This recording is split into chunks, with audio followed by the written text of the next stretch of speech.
Bueno, ahora para abordar este tema y esclarecer las diferentes dimensiones de esta noticia, vamos a conectarnos con el analista político Juan Luis González Pérez, que nos acompaña desde Cádiz, España, y el periodista Asier Amo Izarra, que también nos acompaña desde España, desde la capital, la ciudad de Madrid. Saludos.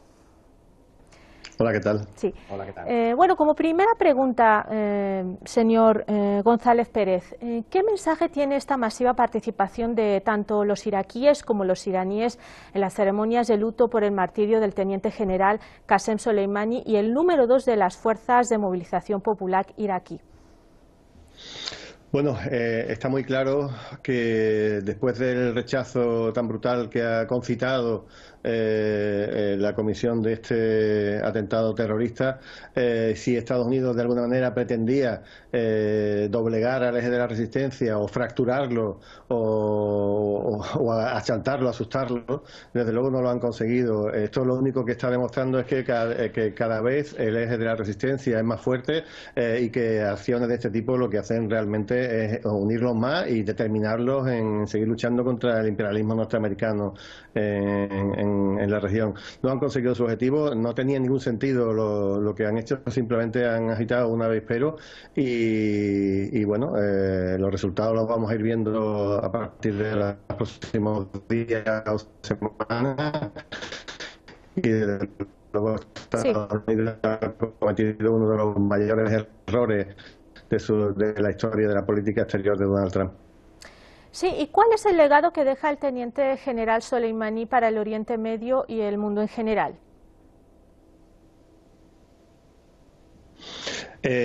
Bueno, el general Soleimani realmente podía considerarse, o por lo menos en frente de la opinión pública en Oriente Medio, se podía considerar quizás como el militar más renombrado de toda la resistencia a nivel, yo digo, internacional, ¿no?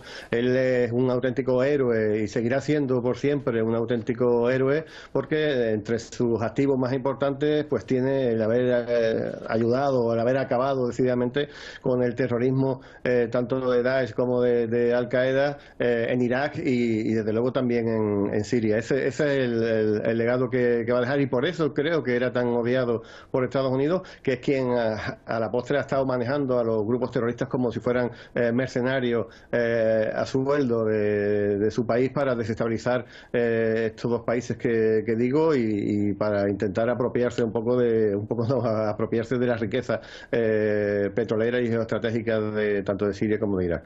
Sí, muy bien.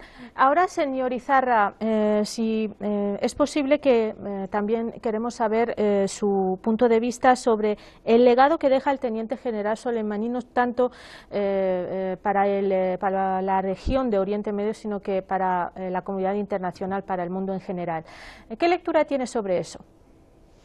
Bueno, yo creo que además, como venimos hablando a lo largo de estos días tras el asesinato del general Soleimani, la gran victoria del general no ha sido ni va a ser en los campos de batalla, entiéndame bien un poco la ironía, que sí que lo ha sido, sino la gran victoria del general Soleimani va a ser después de su asesinato, cuando realmente se ha convertido, no, lo que ha pasado, como decía mi compañero, ha pasado a ser de un héroe, se ha convertido gracias a Trump en un mártir, y eso a la larga, a la postre, seguro que tiene consecuencias muy negativas para la figura del presidente Donald Trump, que ha conseguido precisamente lo que quería evitar, ¿no? Glorificar y crear un símbolo de la lucha, un símbolo de la rebeldía, un símbolo de contrapoder a la figura de Donald Trump en la figura del general Soleimani. Por eso creo que la gran batalla que va a ganar el general va a ser tras su muerte, siendo pues una parte importante, estoy segurísimo, de la caída de Donald Trump, que ya por sí se encuentra contra las cuerdas en los últimos momentos en la política interior de Estados Unidos. Antes hacíamos referencia a esas manifestaciones que están teniendo lugar por varios países del mundo, incluso dentro de los propios Estados Unidos. Hoy hay varios medios de comunicación que están sacando a la opinión pública varias encuestas. En una de ellas, que acabo de leer recientemente, dice que el 84% de la población que ha votado, que ha sido sondeada, rechaza la política exterior de Donald Trump en base a este asesinato. Sí, precisamente quería preguntarle y quería saber su opinión sobre este tema. En la primera pregunta era que qué mensaje tiene esta masiva participación de tanto los iraquíes como los iraníes en las ceremonias de luto por el martirio de nuestro comandante, el general Qasem Soleimani. También ha habido muestras de simpatía en las embajadas de Irán en otros países, han depositado flores, han firmado cartas y todo eso. Pero lo que aquí quería saber y quería que usted y el señor Pérez lo especificaran un poquito para nuestros televidentes es: hace poco, hace unas horas, hace muy poco, Trump dijo que había matado al terrorista número 1 en Oriente Medio, refiriéndose al comandante general Qasem Soleimani. Ahora la pregunta es esta: ¿cómo puede una persona ser el número uno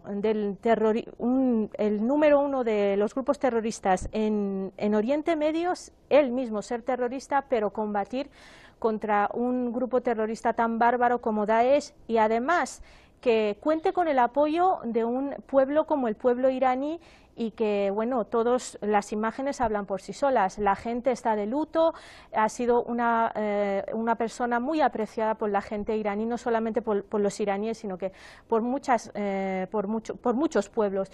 ¿Qué lectura tiene usted sobre esto? ¿Cómo puede ser que ellos justifiquen sus actitudes con este tipo de declaraciones?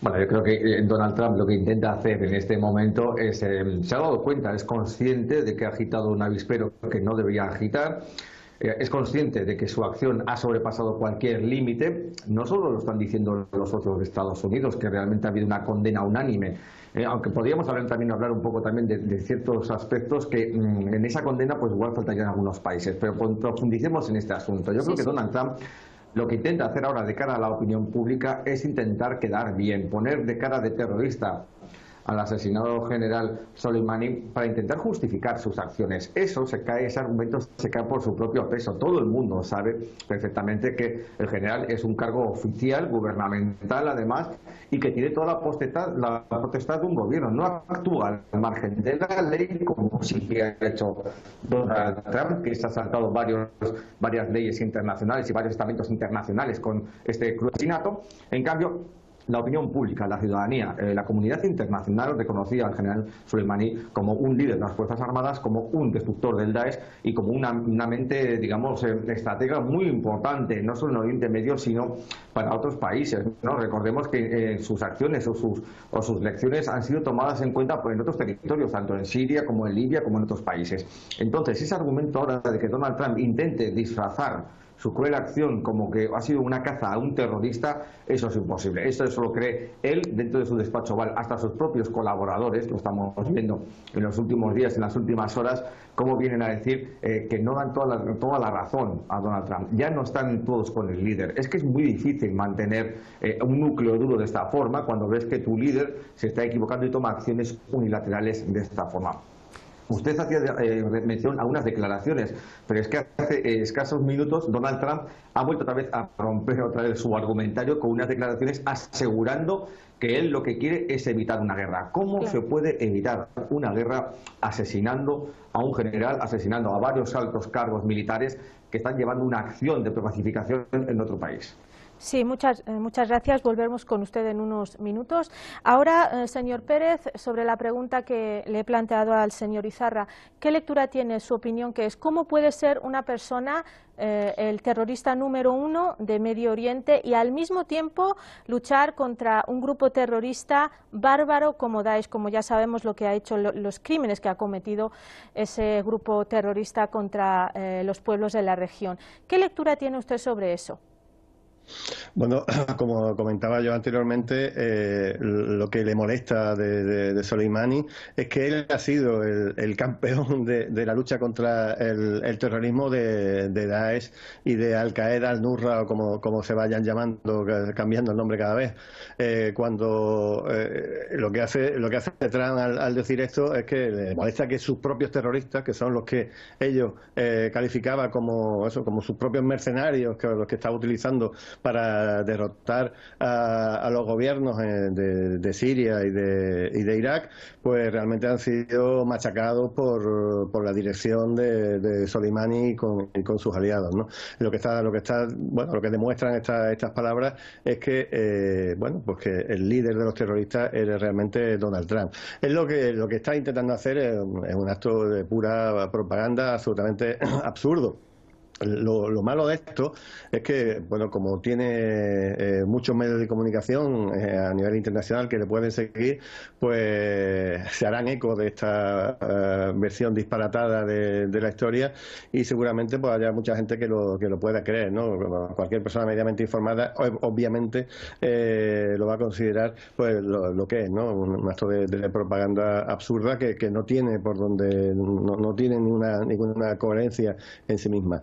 Es lo que intenta o se intentará ajustar a que decir que tanto Rashid al-Shabi pues, puede ser un grupo terrorista o que Hezbollah Irak puede ser otro grupo terrorista o no. De hecho, Estados Unidos había declarado como terrorista a los guardianes de la revolución, ¿no? Con lo cual, pues si él declara a cualquier enemigo como terrorista, al investirlo, ¿no? Al darle ese epíteto de terrorista, pues ya no tiene derecho a nada, ya puedo intervenir donde me dé la gana, puedo violar todas las leyes internacionales que lo etcétera, etcétera, ¿no? Entonces, yo creo que se intenta ajustar a esa definición de terrorista, pero cualquier persona, ya digo, medianamente informada, pues se dará cuenta de que este argumento no hay por dónde cogerlo y no se puede someter a ningún mínimo escrutinio intelectual. Sí, señor Pérez, también le quería preguntar, antes de llegar a la pregunta de qué consecuencias va a traer este acto criminal qué respuestas va a conllevar por parte de Irán y las autoridades iraníes, también quería especificar un poquito qué intereses se esconden detrás de este atentado, o mejor decir, quiénes se benefician de ello, porque el brutal acto, el criminal acto, lo ha cometido Estados Unidos y su presidente, Donald Trump. Pero eso es lo que nosotros vemos, pero para especificarlo un poquito y para aclararlo, si usted nos puede comentar un poquito ¿cuáles son los verdaderos motivos que se esconden detrás de esta actitud, de esta medida, teniendo en cuenta que ahora mismo en estos días, en estos últimos meses, ya poquito a poco los grupos terroristas poquito a poco se están desvaneciendo y hay unos pocos puntos de resistencia en Siria o a lo mejor en Irak y casi están llegando a su fin? ¿Por qué precisamente ahora tiene que ocurrir esta medida por parte de Estados Unidos y no antes? Bueno, realmente no se entiende desde el punto de vista militar este tipo de acción, ¿no? También creo que Estados Unidos le había puesto precio a la cabeza de Soleimani hace mucho tiempo y que quizás este haya sido el momento en que lo hayan podido, entre comillas, tener a tiro, ¿no? Porque han conseguido su posición en un momento en que, bueno, pues había presencia militar norteamericana muy cercana en Irak y han podido ejecutar este acto, ¿no? Pero bueno, aquí llevamos varios días hablando un poco a nivel geoestratégico, geopolítico, qué busca con esto. Bueno, yo diría, hemos hablado yo creo que hasta la saciedad un poco del contexto regional. Lógicamente lo que parece que pretenden o lo que intentan decirnos que pretenden es que quieren amedrentar a Irán y acortar su influencia exterior y por eso a la persona que lideraba esa influencia exterior desde el punto de vista militar pues ha sido asesinado en un acto terrorista. Pero también hay que ver el tema desde el punto de vista interno de Estados Unidos, que yo creo que eso lo hemos analizado menos, ¿no? Y bueno, Trump está siendo objeto de un impeachment que le puede costar su carrera política, o menos debilitarlo bastante.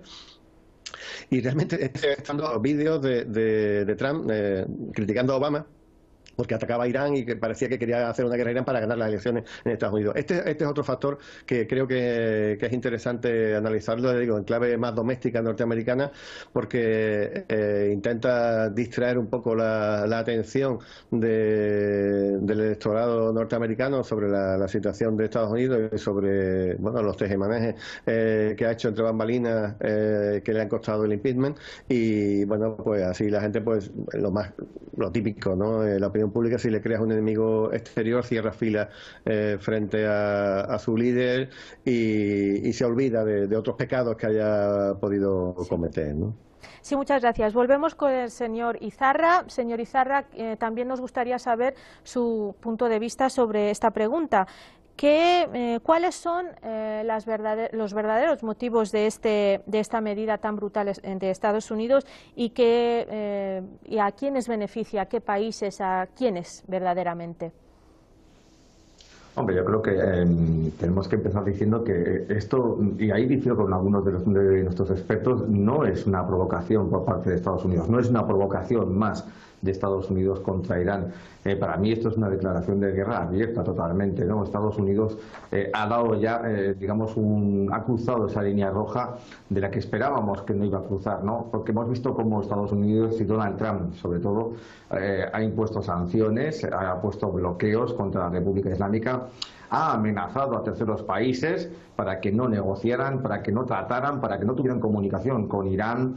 Hemos visto también incluso esos movimientos populares, esas manifestaciones populares que después se ha sabido que eran movimientos subversivos auspiciados por intereses norteamericanos o intereses sauditas. Y aún así, Irán ha mantenido siempre una postura firme, dialogante y diplomática. Sí que es verdad que ha levantado el tono en algunas circunstancias, como podría ser cualquier país soberano, pero Donald Trump lo que ha hecho ha sido dar una vuelta más de tuerca porque necesita incendiar un foco para tener, como decía mi compañero, para distraer la opinión pública. Lo hemos visto en anteriores ocasiones. Donald Trump, digamos que va a ser el comandante en jefe que no ha ganado todavía una de sus guerras. Todos los presidentes de Estados Unidos, y si echamos un poco la vista hacia atrás, han mantenido su guerra. Donald Trump no ha sido potencialmente un gran actor en Siria, ni en Libia, ni en Irak, en ningún tipo de geoestrategia llega a una posición de preponderancia. Entonces lo que quiere hacer es iniciar una guerra, su propia guerra, y no sabe precisamente en el lío en que va a meter a todo su país. Sí que es verdad que a nivel de política interior vemos que está contra las cuerdas, como bien decía yo antes, por el tema del impeachment y por todos los otros acontecimientos que están sucediendo a lo largo de su estrategia política, que va dando bandazos. Pero recordemos una cuestión. Cuando Donald Trump hace o provoca un fuego, siempre hay beneficios. Y lo hace de dos formas. Primero, a nivel personal o a nivel político, rédito político, porque distrae la atención de la opinión pública y sobre todo, aúna sus fuerzas hacia sí mismo, como bien decía mi compañero.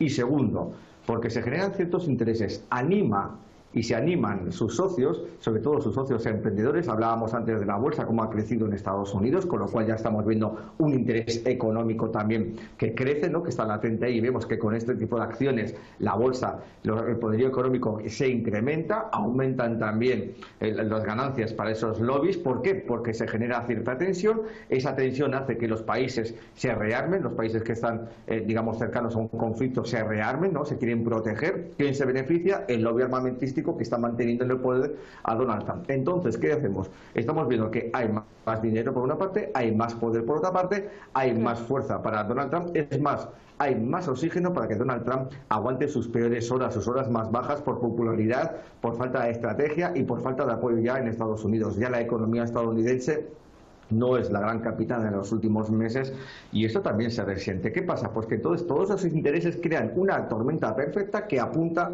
hacia un mismo símbolo. ¿Ese símbolo cuál era? Era el general Soleimani, porque en esos momentos era la única persona capaz de hacer callar a las voces de protesta de Estados Unidos, y sobre todo vemos además que ha ocurrido en un país como Irak, donde Estados Unidos, pues bueno, ha tenido un gran fracaso. En los últimos días, en las últimas semanas, estábamos viendo cómo estaba aumentando la tensión en Irak y Estados Unidos estaba acrecentando esa tensión, ¿no? Esa escalada al final ha derivado en este cruel asesinato. Ahora vamos a ver qué va a ocurrir. Irán está manteniendo una postura firme. Sí que es verdad que está lanzando sus flamas al aire como cualquier país. Sí, precisamente quería preguntar eso. ¿qué repercusiones y qué respuestas va a tener, qué represalias va a tener esa actitud de Estados Unidos por parte de Irán y de las autoridades iraníes? Y además también quería saber, para no repetir y no volver a la pregunta, ¿qué tipo de consecuencias va a llevar para Estados Unidos, para la región y también en general para el mundo entero? Eso también queríamos saberlo. Bueno, yo creo que además Irán está manteniendo una postura bastante correcta. Creo que están pasando las horas y de momento no ha habido ninguna muestra de fuerza ni palabra más violenta que otra, ¿no? Creo que en estos momentos lo que está haciendo Irán es prepararse para el luto del enterramiento del general Soleimani y está manteniendo además una postura firme, que es lo más importante, mantener en estos momentos la cordura, sobre todo cuando tu contrincante, digamos que no tiene ninguna potestad, es una veleta realmente, ¿no? Que busca cualquier tipo de provocación porque es lo que actúa es por la fuerza. Creo que Irán está manteniéndose en su posición firme y eso de cara a la comunidad internacional pues le está también ganando cierto prestigio y le está ganando también cierta preponderancia política. Una vez más ha mostrado esa cabalidad, ¿no? Ha mostrado una vez más esa templanza. Sí que es verdad que en estos momentos, aunque las ansias y las ganas de venganza están recorriendo toda la nación persa, es normal y es entendible por ese cruel asesinato, pero yo creo que estos ánimos no van a llevar a más. Lo que sí que estamos viendo es que según van pasando los minutos, según vamos conociendo más en detalle cómo ha sido ese escabroso asesinato, ¿no? A través de un dron, ese ataque preventivo, como lo estaba diciendo, como lo había incluso denominado Donald Trump, estamos viendo cómo más países están sumándose a la corriente de Irán, están mostrando su pésame y están también mostrando su condena. Países que son socios de Estados Unidos, tanto a nivel europeo como a otro nivel internacional. Sí que es verdad, igual he hecho un poco más de falta una postura más firme por parte de Rusia y más firme por parte de China. La de Rusia, sin justificarlo, porque no quiero justificarlo, la puedo entender en mayor o menor proporción porque Rusia se encuentra en estos momentos celebrando las vacaciones de Año Nuevo y quizás les ha pillado un poco a contrapié. Y en China lo puedo entender porque... Señor Zara, perdone. Vamos a preguntarle también al señor Pérez su opinión, vamos a saber su opinión sobre las consecuencias que va a tener para Estados Unidos y volvemos con usted para abordar esa pregunta que está relacionada con las reacciones internacionales y de los diferentes países. Sí. Bueno, yo creo que esta que me haces puede ser un poco la pregunta del millón, ¿no? La pregunta que se están haciendo ahora muchísimo cancillería, muchísimos ejércitos, muchísima inteligencia militar de un montón de países, porque, bueno, está claro que Irán va a actuar, o sea, sí, que el que no vaya a actuar no está entre los planes de nadie. Lo que hay que saber es cuándo y dónde o intentar preverlo, o si directamente Irán va a actuar por medios directos o por medios indirectos a través de sus aliados. Creo que, como decía mi compañero, Irán está demostrando una astucia, una templanza muy fuerte. Ya lo ha hecho, ya ha sucedido esto en otras ocasiones. No van a tomar una decisión que no esté meditada, ni van a tomar una decisión visceral o en caliente. Y también que están sopesando un poco cuáles son todas sus alternativas, ¿no? Pero fijaros, Irán tiene en sus manos el cierre del estrecho de Hormuz, por ejemplo, ¿no? Esto, depende del tiempo que dure, puede hacer pues que países como o regiones enteras como Europa pues se echen a temblar, ¿no? Y además quizás no haga falta ni siquiera pues tirar una bomba o quemar o incendiar un petrolero en medio del estrecho, simplemente con amenazar con el cierre, diciendo que van a atacar a cualquier nave que entre en sus aguas internacionales o en sus aguas próximas, ya con eso basta para crear una catástrofe, ¿no? Pero ya digo, Irán no está sola, a pesar de que se esperaba alguna reacción más fuerte de algunos países cercanos, pero hay muchos grupos y muchos países que han mostrado su intención de actuar, ¿no? Los hutíes han dicho que Yemen y Arabia Saudí van a ser objetivos que han prometido venganza. Hezbollah en Irak y Hezbollah en Líbano también. Muqtada al-Sadr se ha vuelto a crear sus milicias que van a estar atacando a Irak, y luego Siria, Palestina, incluso, yo qué sé. Realmente las posibilidades son absolutamente muy amplias y ahora mismo tienen que estar un poco quizás encima en toda la mesa, pero creo que que este va a ser el fin de la presencia de Estados Unidos tanto en Irak como en Siria, seguro. Sí, señor Pérez, mire, también le quería preguntar, ahora que usted mismo ha tocado el tema, y la reacción de los demás países, no de los aliados de Irán como Rusia y China, me refiero más a los países occidentales. ¿Usted cree que ha sido suficiente solamente ese tipo de reacciones? Y también la reacción de la ONU. El secretario general de la ONU, Antonio Guterres, solamente ha manifestado su preocupación por una tercera guerra mundial y la subida de la escalada de tensiones en la región. ¿Cree que eso es suficiente o tendría que haber otro tipo de reacciones? También teniendo en cuenta que en una de las noticias decíamos el secretario de Estado de Estados Unidos, Mike Pompeo, acusa a sus aliados en Europa, a los europeos, de no haber cooperado con Washington tras el ataque contra el teniente general Soleimani. ¿Qué lectura tiene sobre esta pregunta, estas reacciones? ¿Han sido suficientes? No, en absoluto.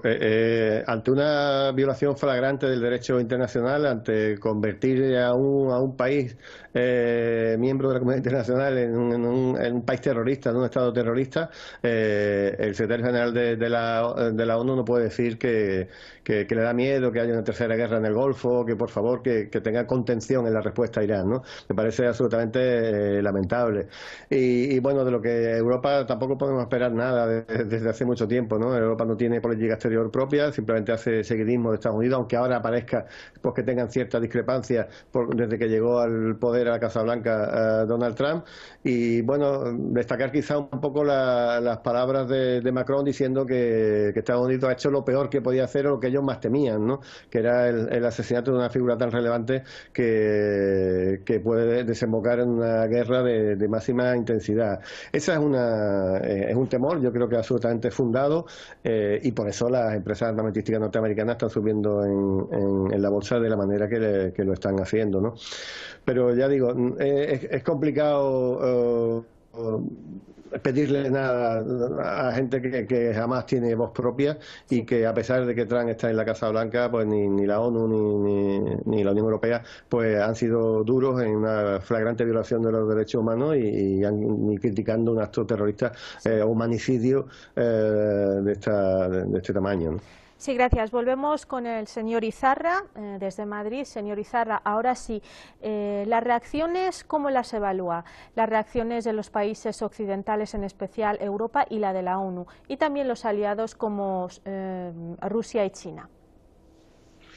Bueno, yo creo que además, que como bien decía mi compañero, desde que Donald Trump se encuentra en la Casa Blanca, a bordo, ¿no? de ese inquilino de la Casa Blanca, la ONU ya no ha dejado de ser o ha perdido todo su fundamento, ¿no? Con el cual se cree ahora mismo no es una voz que digamos pueda ser factible y sobre todo pueda ser en estos momentos cuestionable para decir que es la que manda, ¿no? En los momentos, sobre todo en política internacional, que ahora mismo hemos dicho que no tiene ni voz ni voto. En cuestiones de los socios europeos como Francia, Alemania, sí que es verdad que han condenado, como decían, había unanimidad dentro de la condena.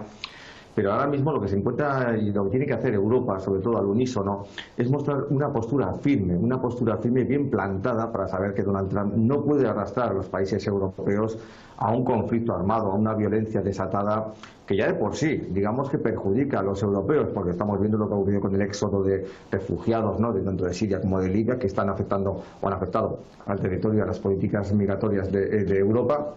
Y por lo que pueda pasar también en el territorio. Estados Unidos, en todas las guerras que ha actuado, quitando el ataque que ocurrió en Pearl Harbor, nunca ha sufrido un ataque, digamos, de guerra, ¿no? En su propio territorio, como sí que Europa, que ha sido devastada en varias ocasiones. Al margen de todo esto, Europa además ha perdido grandes ocasiones y grandes dividendos económicos en esta cuestión de Irán. ¿Por qué? Porque Irán era un partícipe dentro de la bolsa comercial que mantenían países como Francia, Alemania, incluso la propia Reino Unido. Ha mantenido de una postura, digamos, escasa frente a los embistes de Estados Unidos. ¿Y qué ha pasado? Pues que se ha visto perjudicada en su propia economía. Antes hablábamos de Total, hablábamos del grupo PGA y hablamos de otros grupos que sí que tenían valores en infraestructuras y sobre todo valores económicos en Irán, y las sanciones les han impedido pues participar o que esos negocios florezcan más. Pero yo también quiero, además, destacar un punto a tener en cuenta que lo hablábamos. Todo el mundo va a pensar, como bien decía mi compañero, en el tema del estrecho de Hormuz, ¿no? Ese posible bloqueo. Pero creo además que las acciones van encaminadas a 3 puntos de vista. Primero, obviamente va a haber una guerra comercial con esos intentos de bloqueo o esas. Porque Irán haga un simple gesto, el precio del petróleo, la guerra petrolífera va a estallar. Eso es el primer momento. En segundo, bueno, las acciones armadas que puedan llevar, digamos, facciones que puedan ser afines o simpatizantes de Irán, como antes lo estaba diciendo mi compañero, tanto en Siria, en Irak, en Libia, en el propio Yemen.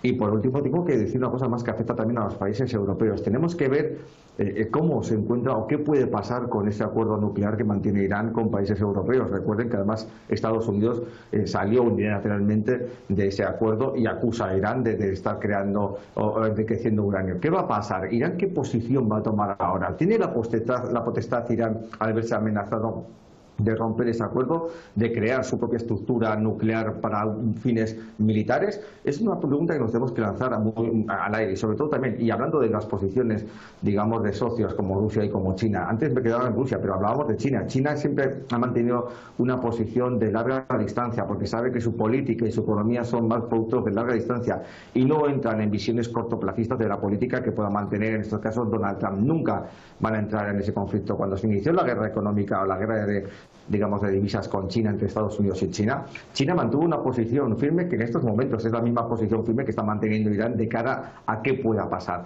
Como bien decía mi compañero, sí que es verdad que es la pregunta del millón, pero yo creo que si vemos un poquito y analizamos un poco la posición que ha mantenido Irán como fuerza geoestratégica en la posición de Oriente Medio, como valedor y garante de un poquito de la seguridad, no solo en Siria, y también en Irak, hemos visto que va a ser una posición realmente de firmeza. Estados Unidos ya no tiene nada que hacer en Oriente Medio, ha ido perdiendo posiciones, ha ido perdiendo terreno, ha ido perdiendo, digamos, cuestión de fuerza. Esa fuerza es la que intenta ahora mismo Donald Trump, y lo peor que es todavía, además, que los países europeos tienen que entender que Oriente Medio ha sido un momento, o ha vivido un momento de bonanza económica de la cual se han beneficiado, y que siempre que han tendido la mano o que siempre han ido de la mano de Estados Unidos se han visto perjudicados a nivel económico, obviamente a nivel militar, y que arrastrarse ahora mismo a un nuevo conflicto pues va a poder conllevar serias consecuencias. Obviamente un enfrentamiento armado, un enfrentamiento de una guerra económica no va a beneficiar a Europa, va a perjudicar a Europa y va a beneficiar a Estados Unidos, que con este ataque, con esta acción, con esta posible consecuencia que pueda tener de violencia, realmente consigue los objetivos: hundir Oriente Medio, hundir Europa y crecer y prevalecerse él como primera potencia mundial, obviamente. Sí, y teniendo en cuenta que la acción estadounidense, el asesinato del general iraní Qasem Soleimani, se ha efectuado en otro país, en el suelo iraquí, fuera de las fronteras de Irán y fuera de las fronteras de Estados Unidos, y además, en base al derecho internacional, es una flagrante violación de los derechos internacionales y de la soberanía de un país. Además, hemos visto que las autoridades iraquíes y el máximo clérigo chií denunciaron la violación de su soberanía por parte de Estados Unidos. Incluso algunos hablan de la expulsión de las fuerzas de Estados Unidos del país. ¿Usted cree que esto va a pasar? ¿Estados Unidos va a pagar esta medida retirando sus fuerzas de la región? ¿Eso sería posible? Bueno, tenemos que ponernos en esa cuestión, porque realmente a Estados Unidos lo que tenemos que decirle al resto del mundo o a la comunidad internacional es: basta ya de actuar como el sheriff del mundo, basta ya de actuar de forma unilateral, sin contar con la posición ni con la opinión del resto de países, ni siquiera de tus propios socios.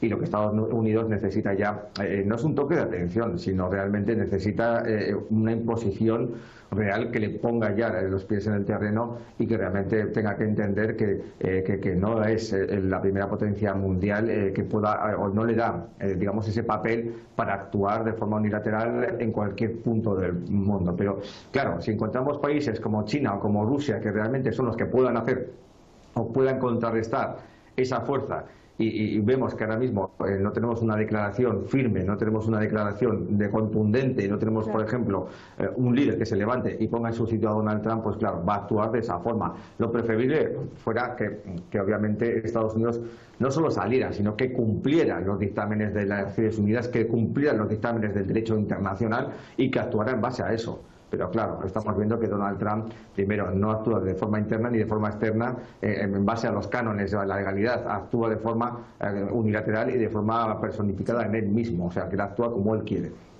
Sí, señor Pérez, ¿cuál es su opinión con respecto a esta pregunta?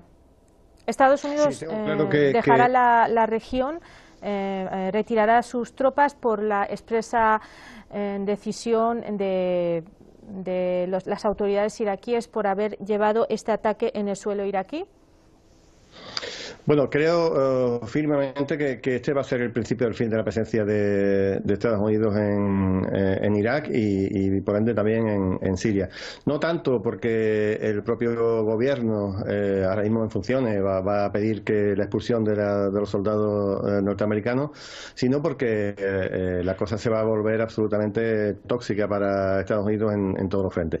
Para empezar, si el ejército del Mahdi, de Muqtada al-Sadr, se pone en funcionamiento, bueno, pues ya tenemos, el objetivo es solamente la presencia militar norteamericana. Aziz al-Shabi, la Fuerza de Movilización Popular también van a considerar a cualquier soldado norteamericano como invasor indeseable y van a estar dentro de sus objetivos militares. Yo creo que si además tenemos un gobierno absolutamente hostil a esa presencia, como parece que sí son, creo que al final Estados Unidos no va a tener más remedio que irse. Ya el propio primer ministro en funciones, cuando los primeros ataques contra Aziz al-Shabi, que causaron alrededor de 30 muertos, dijo que iba a revisar esas relaciones con Estados Unidos y se estaba refiriendo a la presencia norteamericana.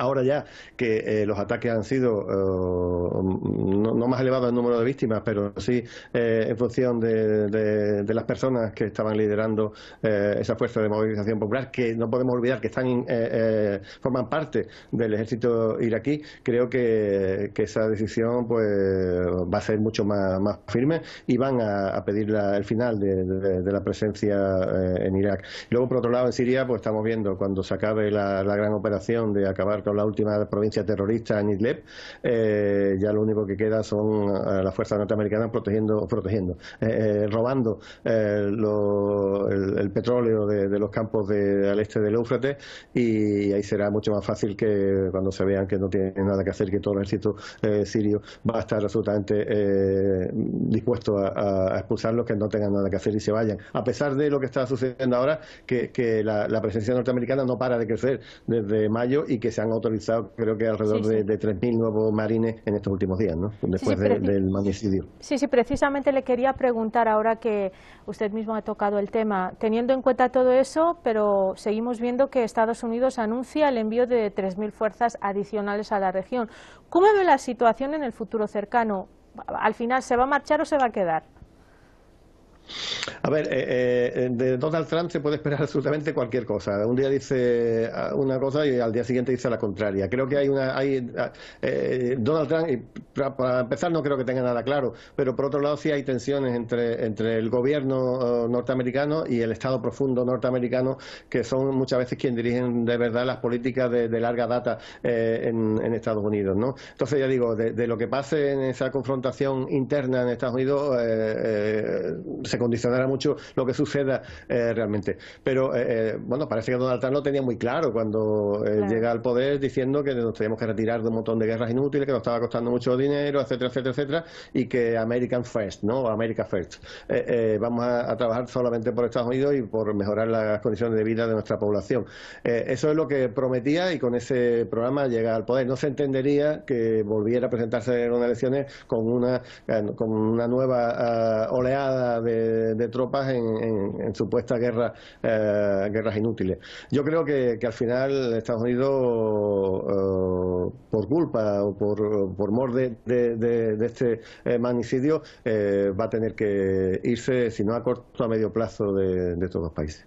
Sí. Volvemos con el señor Izarra y creo que como última pregunta, las reacciones en el propio suelo estadounidense. ¿Cómo han reaccionado los demócratas y los republicanos también? Bueno, precisamente antes de entrar aquí en el estudio estaba mirando las redes sociales, había un montón de comentarios de gente normal y corriente, hasta rostros conocidos estadounidenses que le pedían perdón al pueblo iraní por la locura que ha cometido Estados Unidos de asesinar al comandante Soleimani y ratificando y diciendo que mirad, que no es nuestra culpa, somos, no sé, el 51%, no lo recuerdo perfectamente, que no estamos de acuerdo con las políticas de la administración de Trump y de nuestro presidente. ¿Qué tipo de reacciones ha conllevado en el propio territorio estadounidense, en especial por parte de los demócratas? Sí, mira, antes quería introducir un matiz con la relación, y hablamos con las relaciones interiores. Yo creo que la presencia norteamericana en cualquier país, por ejemplo en Irak, primero no garantiza la paz, no garantiza la seguridad y tampoco garantiza la democracia. Las fuerzas norteamericanas son fuerzas de ocupación cuando están en un país. Y en estos momentos lo que está ocurriendo dentro del seno estadounidense, del norteamericano de a pie, del norteamericano de bien, que podemos decir en este caso, está viendo cómo la locura de un presidente, de su presidente Donald Trump, que no consulta con el Congreso, no consulta con el Senado, no consulta siquiera con sus aférrimos seguidores dentro del despacho Oval de la Casa Blanca, toma acciones unilaterales que conllevan, por ejemplo, no solo el asesinato injustificado de un general, sino también el ataque a la soberanía de varios países, ¿no? A Irán, Irak y otros. Esto lleva al país hacia una escalada de violencia que en el último de los términos, poniéndonos en el peor de los casos, entraríamos a hablar de una guerra en mayúsculas. Y eso cualquier ciudadano de a pie no lo quiere. ¿Quién va a querer enviar a sus soldados a una muerte segura, a una lucha sin cuartel, digamos por el capricho del comandante en jefe, en este caso, Donald Trump, que ha tenido a bien ahora mismo que se ha cruzado el país Irán en sus objetivos y quiere destruir económicamente, destruir políticamente las bases argumentales de un país? Eso cualquier ciudadano de a pie pues no lo puede soportar. ¿Qué estaba ocurriendo? Antes decías tú del 51%, según estoy leyendo ahora mismo es ya más del 60% de los norteamericanos, y según avancen las horas y veamos la escalada de tensión, que rechacen la política de Donald Trump para con otros países. Esa forma de actuar de forma unilateral. Esto lo único que da es más argumento a los demócratas, más argumento no solo a los demócratas, sino a la sociedad, para realmente que el impeachment coja fuerza, tome fuerza, y Donald Trump, lo que va a ser peor, no repita como inquilino en la Casa Blanca en esas elecciones que están a la vuelta de la esquina. Y una cosa más, sí que es verdad que Donald Trump se presentó a la carrera electoral con lo de aquello de salir de las guerras, pero resulta que Donald Trump ha entendido que el lobby militarista, armamentístico, es el que le está manteniendo en el poder. Y entonces, claro, quitarle una guerra a un lobby tan importante es muy difícil. Sí, muchas gracias. Bueno, nos tenemos que despedir y terminar con este espacio.